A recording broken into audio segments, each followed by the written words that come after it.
वेदाच्या खोलीत काय करताय? आणि यायच्या आधी मला विचारलं? एक्सक्यूज मी मीरा, आमच्याशी असं का बोलतेस तू? हो ना, म्हणजे आम्ही काय वेदाच्या खोलीत यायचंच नाही का? नाही, माझ्या परवानगीशिवाय कोणीच यायचं नाही. मी सुद्धा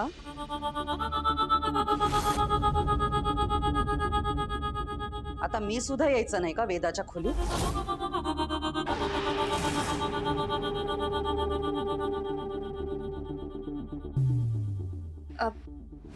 आईसाहेब तुम्ही, हो मी तुम्हाला म्हणाले नव्हते. मग नर्मदा आणि अजितला तरी कशी म्हणू शकलीस ग? माझ्या घरातल्या माणसांशी बोलायची ही पद्धत आहे तुझी?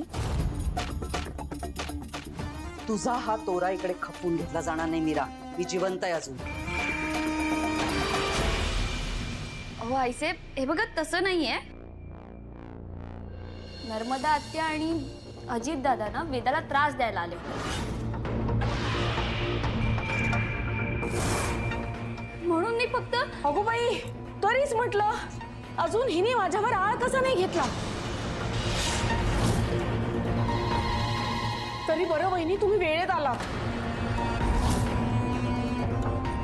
हो ना मम्मा, काल हिने त्या मायाला ब्लेम केलं. या वेदाला विषारी बिस्किट खाऊ घातलं म्हणून. आणि आता हो ना, उद्या तर ही असंही म्हणू शकते ना की नर्मदा आत्याला घराच्या बाहेर काढा म्हणून. आत्या तुम्ही वेदा. बास मीरा, तू खोटे आरोप करतेस ह्यांच्यावर.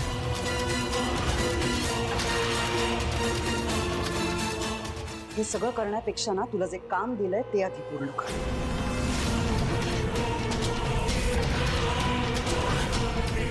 मी आता आरतीला सुरुवात करते.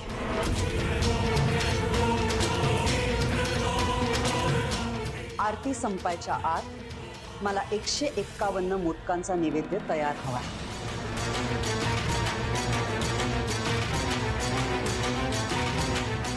आणि तो जर का तयार नसेल तर मंगळसूत्र सुलट होणार नाही.